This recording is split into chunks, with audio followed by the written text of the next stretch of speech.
Now that we've got all of our layers for a little sparkly, what we're going to do is we're going to go ahead and finish it up by animating it.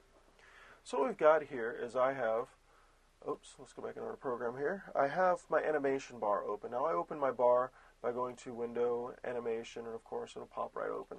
So what we started with is when you open your animation bar, you're going to get one layer here that's going to show you just initially what you have up right now.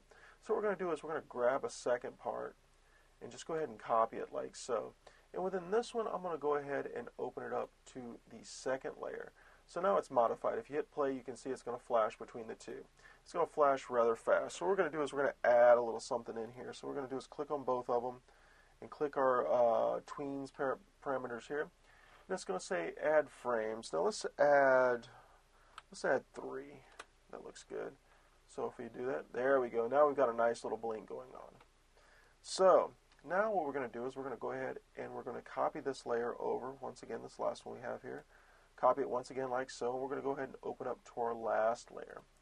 So now we have this, and as we did before, we're just going to go ahead and add some tweens in here. Click on it like so. Frames to add. We'll go ahead and add 3 like we just did previously. And now we'll push play, and as you can see, it blinks. We'll stop it. And let's go ahead and maximize this. Actually, let's zoom in just a little bit because we're really far out. There we go.